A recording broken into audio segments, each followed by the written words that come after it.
So it's good to see everyone.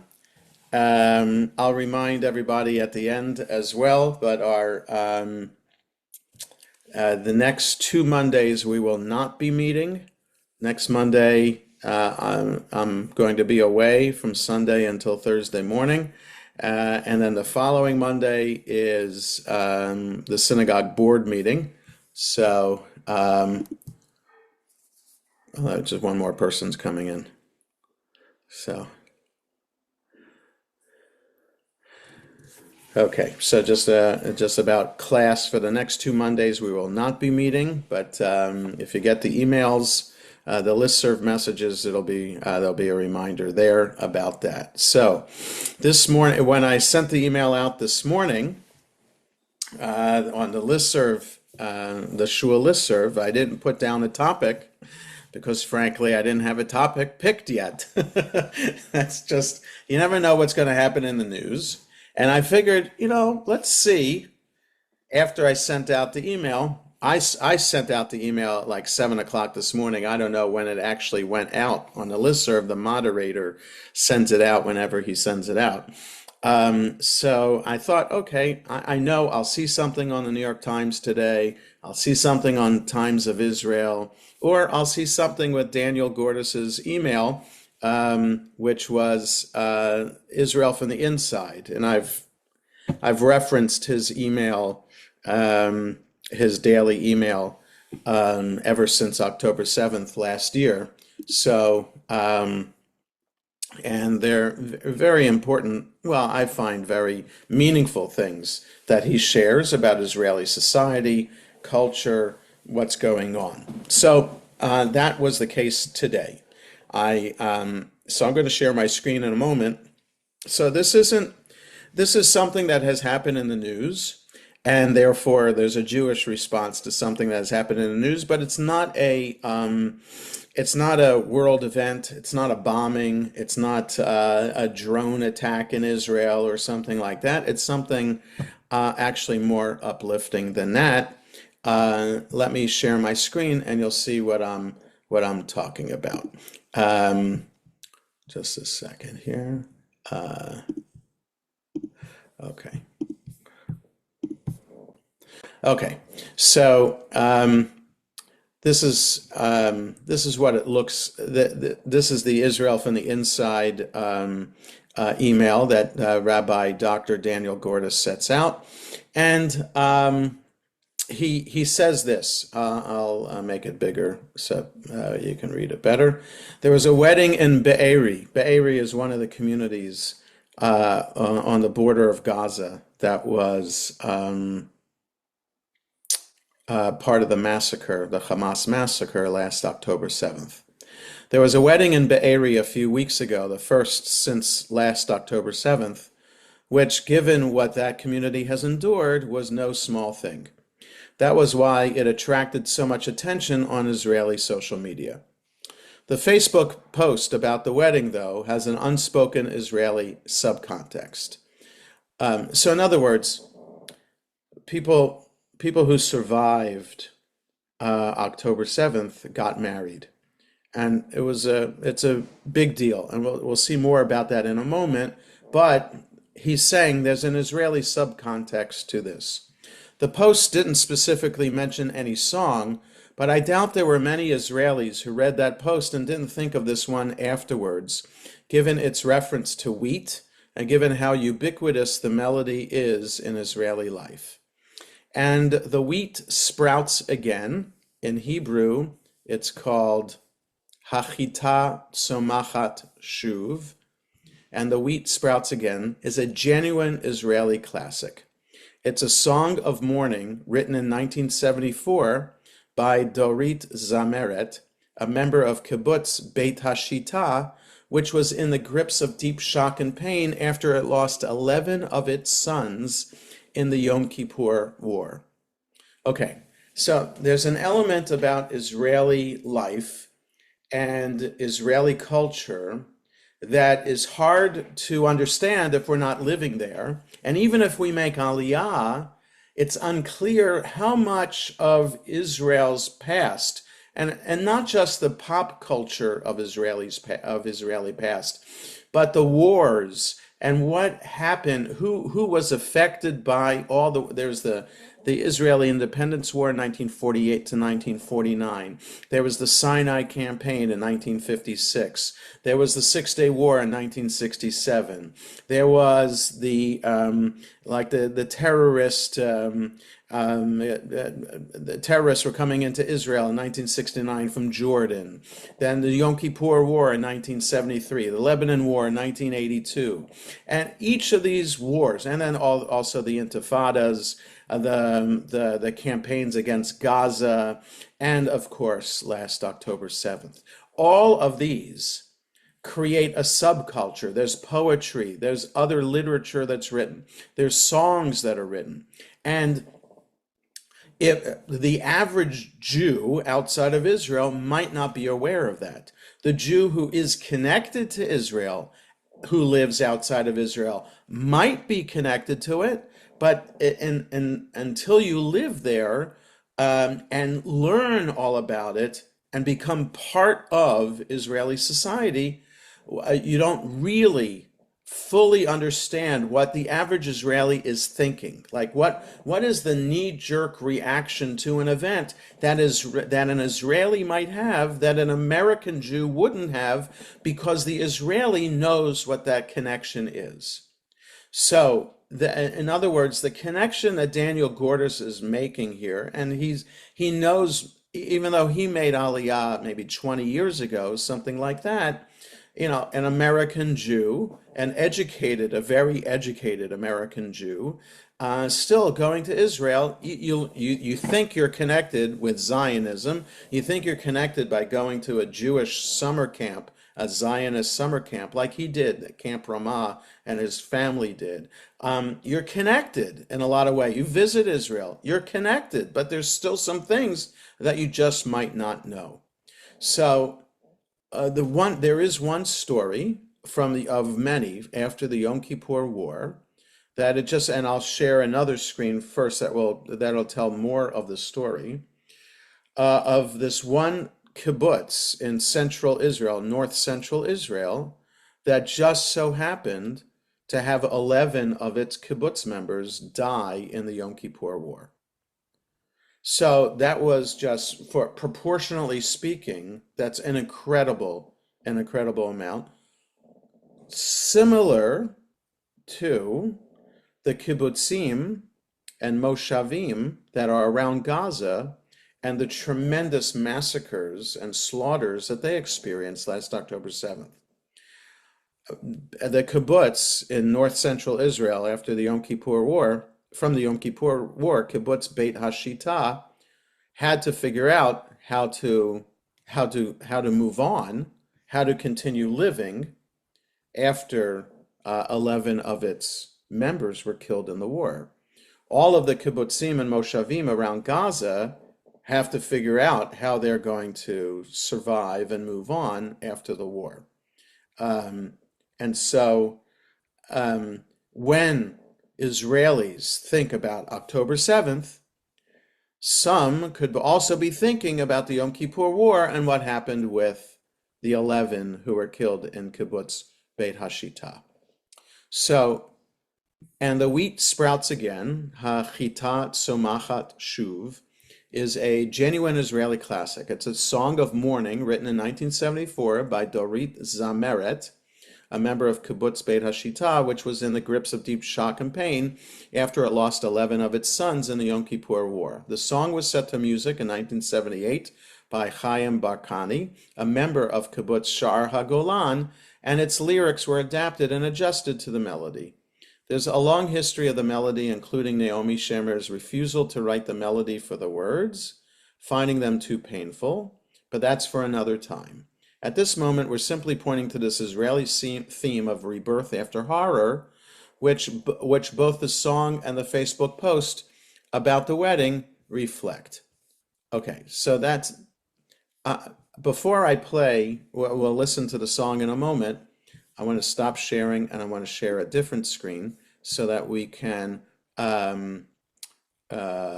see the words to the song. Just a second here. Now I can share. Um, just a second. I'm not a professional here. I'm not a professional Zoomer, but here we go. Okay, this is the song. I'm not going to read it in Hebrew. We're just going to read the English translation. So, a kibbutz, it's a farming collective, right? We all know what a kibbutz is, a farming collective. We have to understand also about Israel in 1973. Israel was a lot smaller country than it is today. There are nearly 10 million people who live in Israel now. In 1973, maybe it was half that. Okay, so 1972, my family, we made Aliyah. It was a small country. Uh, and it was still, I wouldn't say, it wasn't a third world country, but it certainly wasn't a first world country. There's certain things that you just couldn't get in the supermarket that you take for granted that you can get in the supermarket in America. Now in Israel, you can get everything. But in 1973, 1972, when we lived there, wasn't the case. So, there's a little bit of sacrifice that's part of what it meant to live in Israel. Part of it was you had no choice because you're escaping the Holocaust or escaping, you're a refugee from some country around the world, from an Arab country that kicked you out, from Europe that nearly killed you, etc., etc. So you're happy to be living in Israel no matter what the circumstances. And there are others, like Americans and Canadians and Brits, who make Aliyah because of the possibility of what Israel represents. Okay, and then the kibbutz is like the ideal of what Israel represented for people. So North Central Israel is the backdrop for this song. The fields spill out below as far as earth meets sky, beneath the olive trees and Mount Gilboa. And these are mountains that are referred to in the Bible. And so they become part of, modern Israeli life. At eve, the valley's splendor hits your eye, the likes of which you've never seen before. It's not the same old house now. It's not the same old valley. You're gone and never can return again. The path, the boulevard, a skyward eagle tarries, and yet the wheat still grows again. Right? So this is a song to the 11 who are not there anymore. And how is it that life goes on? And how is it that nature grows again? And how the people in the kibbutz still have to work the land, and there's another crop of wheat that has grown after the 11 have been killed. And from the bitter earth the asphodels still bloom. A boy upon the grass next to his puppy lies. The nights descend upon a well-lit room, on those within and thoughts locked up inside. It's not the same old house now, it's not the same old valley. You're gone and never can return again. The path, the boulevard, a skyward eagle tarries, and yet the wheat still grows again. And everything that was, perhaps will ever be, the rising and the setting of the sun, and songs are always sung, but can they speak the vastness of the loss and all the love? It is the same old house now, yes, it's the same old valley, but they can never return again.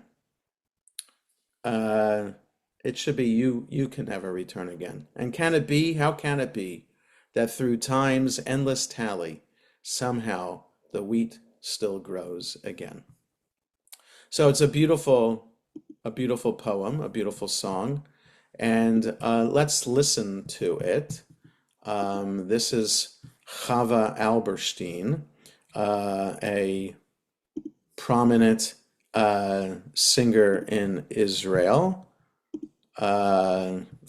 Israeli folk songs, and the English translation will be on the screen as it starts. Can you hear that? Just like, okay, good.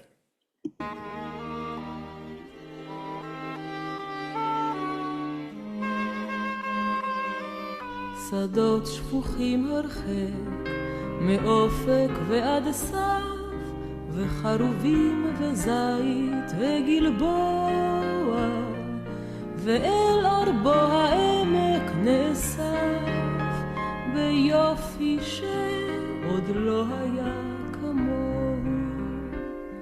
זה לא אותו העמק, זה לא אותו הבית, אתם אינכם ולא תוכלו לשוב.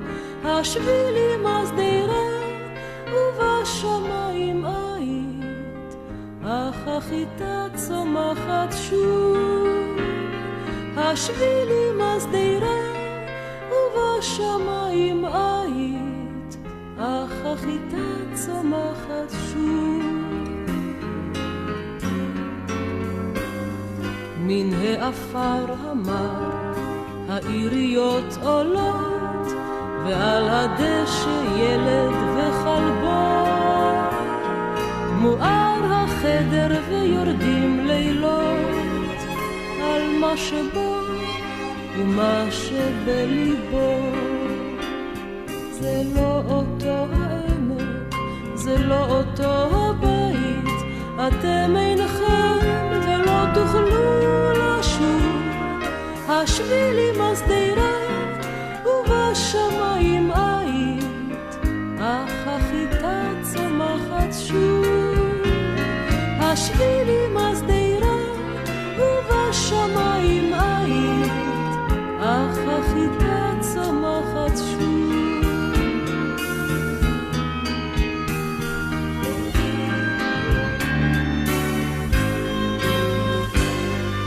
וכל מה שהיה אולי יהיה לאט, זרח השמש, שוב השמש בא. עוד השירים שרים, אך איך יוגע כל המכאוב וכל האהבה. אין זה אותו העמק, אין זה אותו הבית, אבל אתם הן לא תוכלו לשוב. ואיך קרה, ואיך קרה, ואיך קורה עדיין שהחיטה צומחת שוב. ואיך קרה, ואיך קרה, ואיך קורה עדיין שהחיטה צומחת שוב.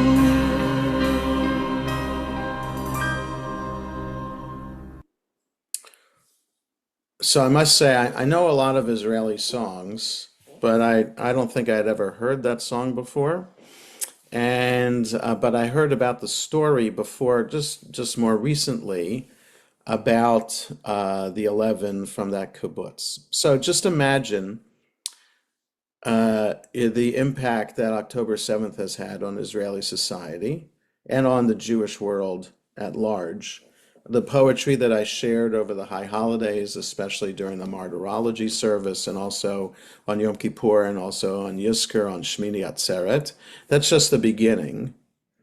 There are one or two songs that have been written about it yet, but the impact of October 7th isn't quite over yet.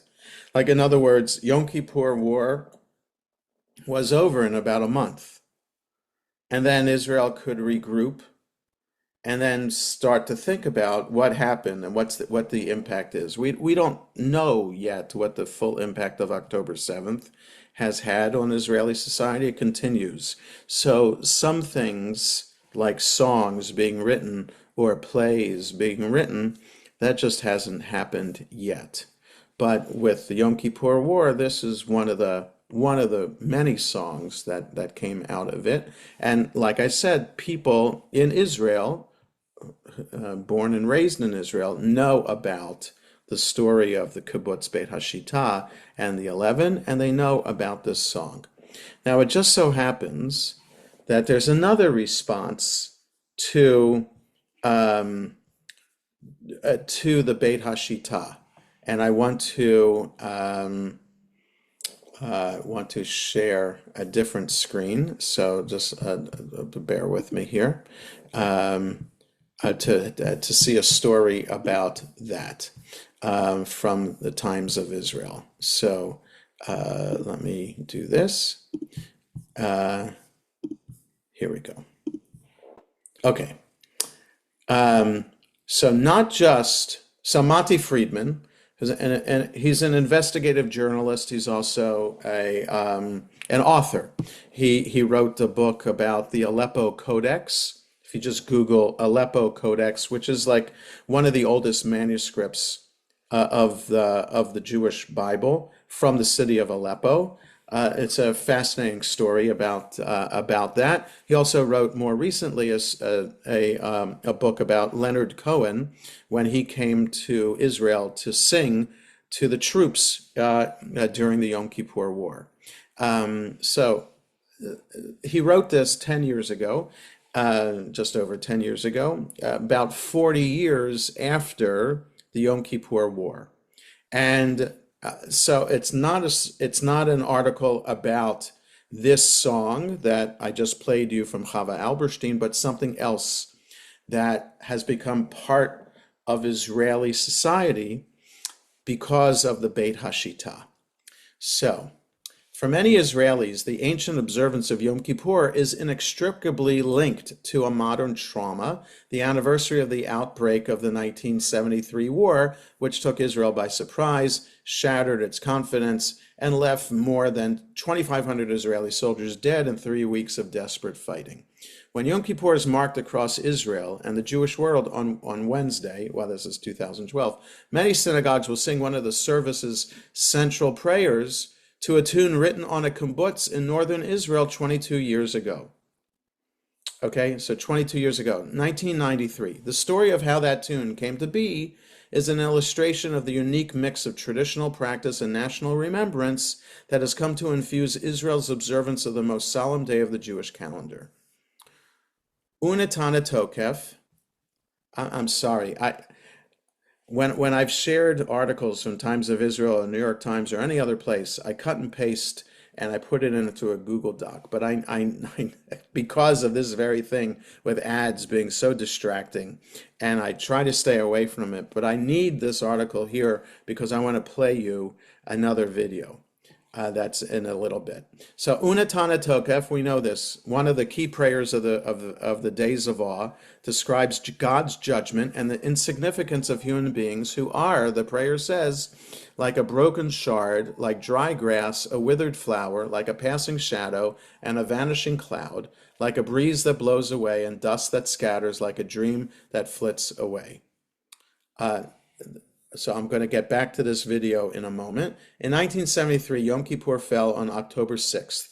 On Kibbutz Beit Hashita, a thriving communal farm in the Jordan Valley, as in the rest of the country, the day's silence was violated by news of a surprise attack on two fronts, and by military vehicles that began roaring through the kibbutz gate to take men to their reserve units. Their destinations were the fighting in Sinai, where the Egyptians had crossed the Suez Canal and were pushing Israeli forces back into the desert, and the Golan Heights, where Syrians had broken through the undermanned Israeli line and were advancing toward the Sea of Galilee. The magnitude of the casualty numbers became clear to Israelis after the war ended on October 25th. And no community in the country had suffered more losses per capita than Kibbutz Beit Hashita. When the war was over a few days later, rumors started flying around the unit, Kibbutz member Amichai Yarchi told a crew from Channel 1 TV 2 years after the war. The first rumors said that Beit Hashita had lost 10 members, then 11. Of course, I refused to believe it, he said. One day after the war's end, just imagine this, 11 small army trucks pulled through the kibbutz gates, headlights on even though it was daytime. Each bore one coffin. The dead men were the kibbutz's next generation, young workers and fathers, most of them reservists. For a small and tightly knit community, it was a nearly incomprehensible loss. Okay, just imagine the difference between 1973 and how people in the kibbutz found out the news about their loved ones being dead, and after October 7th, how people found out the news then. I have two Yom Kippurs, Yarchi recalled in a 1991 TV documentary. One Yom Kippur is the day the war broke out, and the other Yom Kippur belongs to the rest of the people of Israel and is passed from generation to generation. The Yom Kippur of the war was the end of an era and the beginning of a new era, one I think Beit HaShita and the State of Israel have not recovered from. This was in 2012, way before October 7th. It was something terrible, Kibbutz member Rachel Meroz recalled in the same documentary describing the 11 simultaneous burials, like the destruction of the Third Temple. From 1973 on, Yom Kippur in the Kibbutz became a day of mourning for the men killed in the war. The next year, 1974, a member of Beit HaShita, Dorit Zameret, wrote The Wheat Grows Again, which we just heard about. Okay? The grief of Beit HaShita was still raw 17 years later in 1990 when one of Israel's best-known songwriters, Yair Rosenblum, came to stay at the kibbutz. Okay, so they already have a song that's part of Israeli culture. Everybody knows it, When the Wheat Grows Again, or the wheat grows again, right?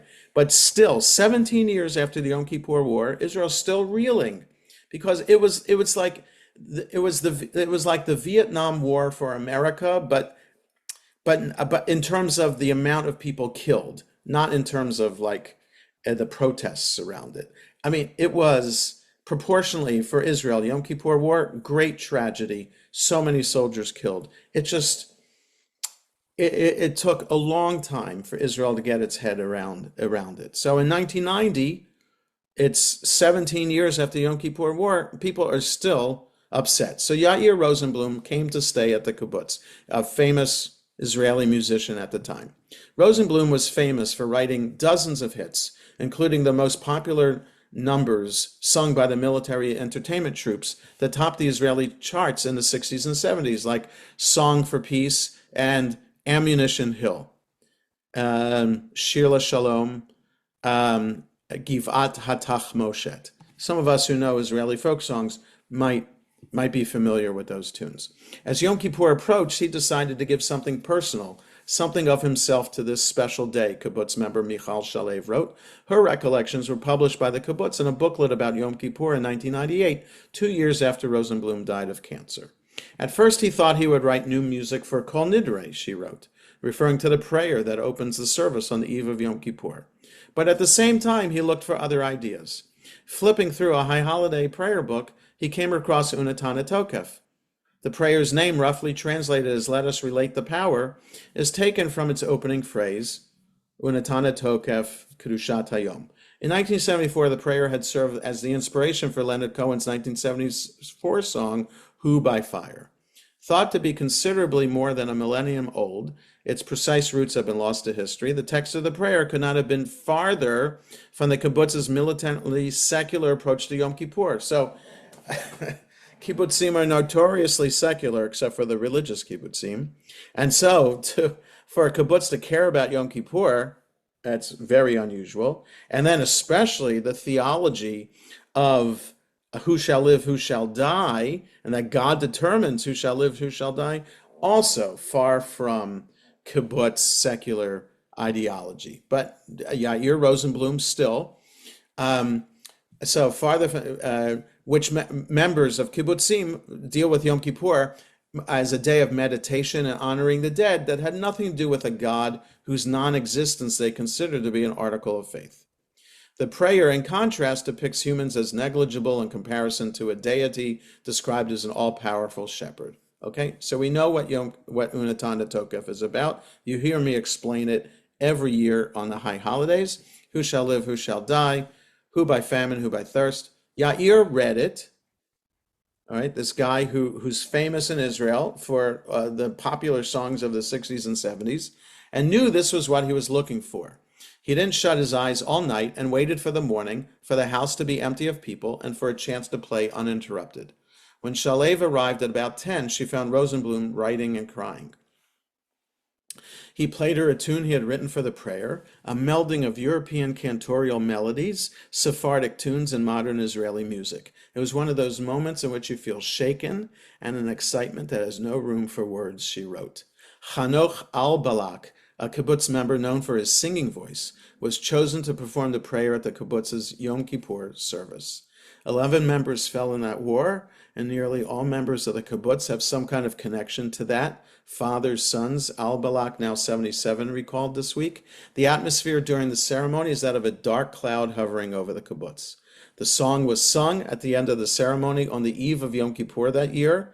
Rosenblum had introduced an unapologetically religious text into a stronghold of secularism and touched the rawest nerve of the community, that of the Yom Kippur War. The result appears to have been overpowering.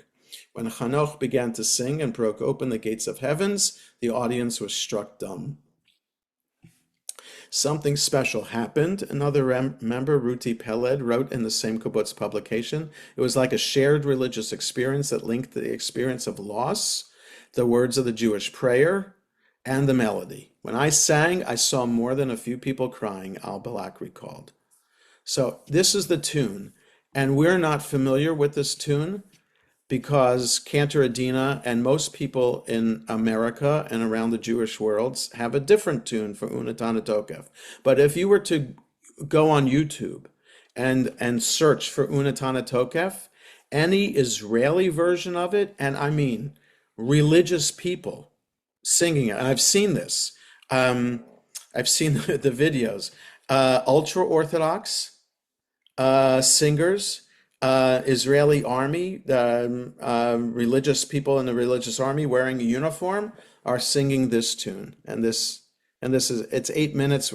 We're not going to listen to the whole thing necessarily, but maybe if you search songs like this on YouTube, maybe you'll be familiar with this. כמעט 30 שנה עברו מאז המלחמה הנוראה ההיא, מלחמת אוקטובר 73. So 30 years since Yom Kippur. נדמה שאנחנו סופרים את ימינו ממלחמה למלחמה. We count our days from one war to the next war. אבל גם נדמה לי שפצעי המלחמה ההיא טרם הגלידו, ואנחנו נושאים אותם עד עצם היום הזה. But for the Yom Kippur War, this is something that stayed with us until today. יאיר רוזנבלום הלחין לנתנה תוקף מנגינה והקדיש אותה ל-11 חברי בית השיטה שנפלו במלחמת יום כיפור. So Yair Rosenblum wrote the music for Unatana Tokef and dedicated it to the 11 who were killed in the Yom Kippur War from Beit Hashita. נתנה תוקף.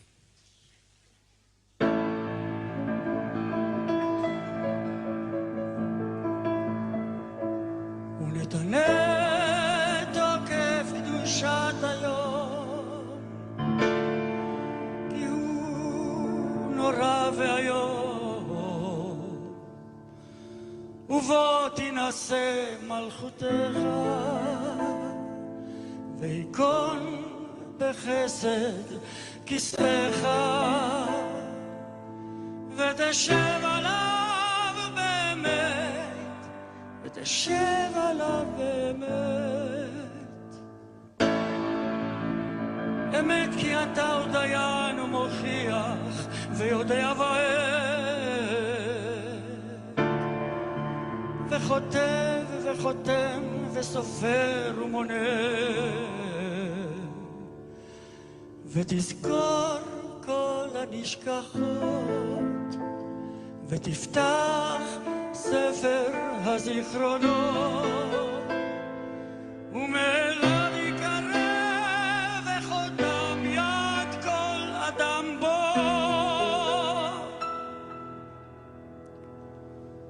ובשופר גדול ייתקע, וכל דממה דקה יישמע, ומלאכים יחפזון, וחילולי אדם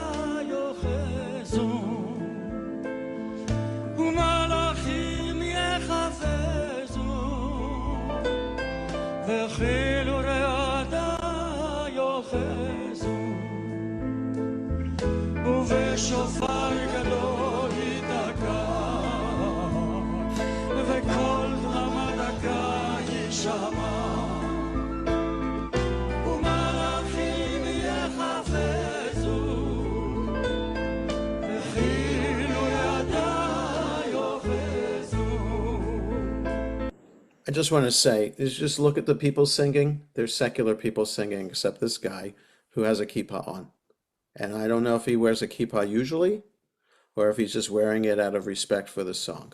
So, and if you can notice, I'm not a musician, but you can tell the difference in style. That's a part and parcel of what the song is. Some traditional kind of cantorial music and the way the piano played for some of that. And this Uva Shofar Gadol Yitaka, a great shofar will blast. It sounds a little bit more like a popular melody. But I'm telling you, Orthodox congregations in Israel use this version for Unatana Tokef. Now we're going to play a little bit more because I find it beautiful. So just a little bit more, and then we'll get back to the Daniel Gordis.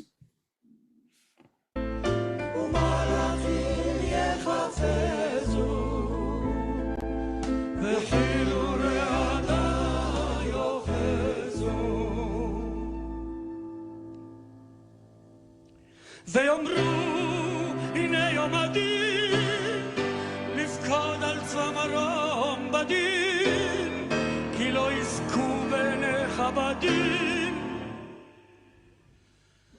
וכל באי עולם יעברו לפניך כבני מרון כבקרת רועה עדרו מעביר צונו תחת שבטו וכל באי עולם יעברו לפניך כבני מרון כבקרת רועה עדרו מעביר צונו תחת שבטו כן תעביר ותספור ותמנה ותפקוד נפש כל חי ותחתוך קצבה לכל בריאה ותכתוב את גזר דינם ובשופר גדול ייתקע וכל דממה דקה יישמע ומלאכים יחפשו Oops. וכאילו רעדה יאחזו ומלאכים יחפשו וכאילו רעדה יאחזו ובשופר גדול ייתקע. Okay, so you get the idea how beautiful it is, and then the upbeat melody, and then it stops. I assume to remind us of the 11, the lives of the 11 cut short like that. So it's beautiful. So back to, so I was able to shift it without having to stop in this. So now back to Daniel Gordis's article. Okay, so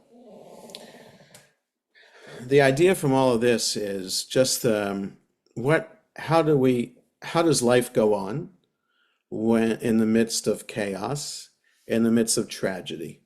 How did Kibbutz Beit Hashita go on when 11 of its young members were killed in the Yom Kippur War? How do the communities around Gaza go on when 1,200 were brutally murdered by Hamas? Right? So, the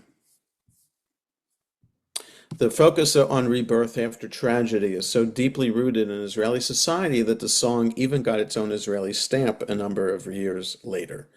Okay, so Hachitat Samachat Shuv, the wind, the wheat grows again. So here's the wheat and the eagle soaring in the sky, as the song says. The large, okay, on the perforated section on the bottom, are the words to part of the song. This is not the same valley. This is not the same house. You're not here, and you're not going to be able to return. The pathway with the boulevard and in the sky an eagle, but the wheat sprouts again. So now this is the news that happened recently on Kibbutz Be'eri, and now on to the wedding. So here's an English translation of the Hebrew text. So there's like a post on Facebook with a picture. You see the chuppah and the wedding. The first wedding in Be'eri since October 7th, Chagai and Idan are getting married, a great light in the darkness. Chagai's parents, Ze'ev and Zahava Hacker, ZL, Zichronam Livracha, may their memory be a blessing, were murdered on October 7th in Pesi's house in Be'eri. The burial and shiva for Ze'ev and Zahava were held in Kvutzat Schiller, where Chagai and Idan met. Amidst the pain and sorrow, blue eyes met, and today they are getting married. Right? So Chagai from Kibbutz Be'eri, his parents killed by Hamas. Somehow he survived. We don't know the backstory, or at least Gordis isn't sharing the backstory. He meets this woman Idan at the other kibbutz, and they are getting married. Chagai, a modest, quiet person with a heart of gold, a photographer and a man of the land, wanted to bring joy to the family and the friends of Be'eri. The energetic Idan went along with him. Chagai, who sowed wheat last year and continues to sow this year, commemorates his father Ze'ev, the legendary wheat grower. So this is the connection, obviously. Right? So a kibbutz in north central Israel that grew wheat, and Kibbutz Be'eri grew wheat, and Chagai, despite his parents being murdered by Hamas, goes about the business of planting, sowing and planting and reaping. Chagai and Idan are triumphing over life. They are a great light in the darkness. They are our hope. They are building a new shared home.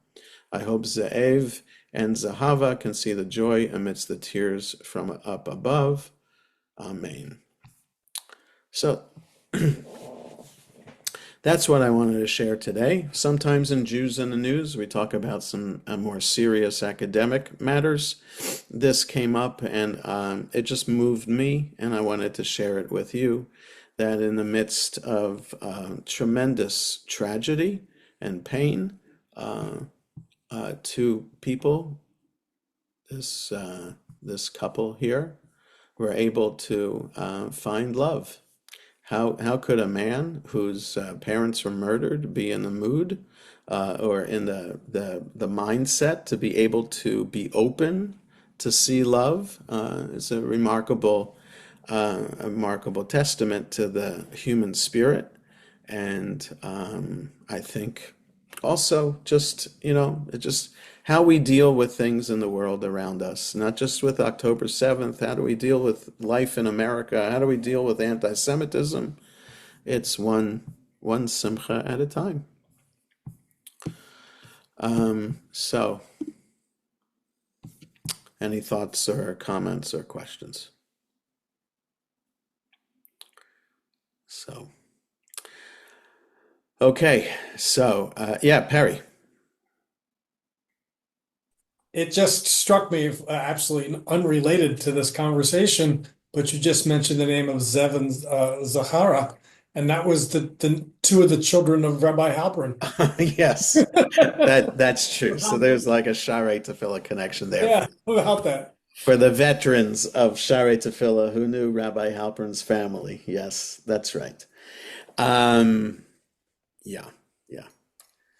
Any other thoughts about this? So it's an upbeat. I mean, it's upbeat out of tremendous tragedy and pain, but nonetheless, I think it's important for us to have this message reiterated, emphasized, that yes, terrible things are happening in the world, Israel is enduring tremendous, tremendous tragedy. The Jewish people are enduring tremendous anti-Semitism and attacks. And just see what happened in Amsterdam a week or so ago, 2 weeks ago. And yet, we know, and it's part of our Jewish DNA, we continue living. Shabbos comes every week. We observe Shabbos. A boy is born, a bris happens. A girl is born, a baby naming happens. Weddings happen. So life, it's a statement that we make in the face of unbearable pain that we say no, an end to pain. We're going to do our part to make life better. And that, I think, is an important Jewish value that we don't hide in a corner and give up and try to and protect ourselves waiting for the tragedy to pass. We go on with our lives. We escape we find refuge, and we make a commitment to ensure that there be blessing and happiness in the world. So I think that's the value that we take, and how do we respond to any kind of challenge in life.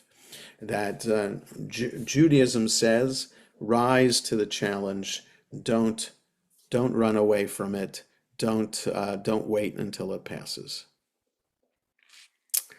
All right, folks, have a good night. And like I said at the start, the next 2 weeks we will not have Jews in the News. Next week I'll be away. The week after that is a synagogue board meeting. So we'll meet again 3 weeks from today. Okay, so that's like December 9th, I think, something like that. So have a good night. Have a happy Thanksgiving. Enjoy. Yasher koach, Jonah. Thanks. Okay. Thank you. Take care. all. Thank you. Yasher koach.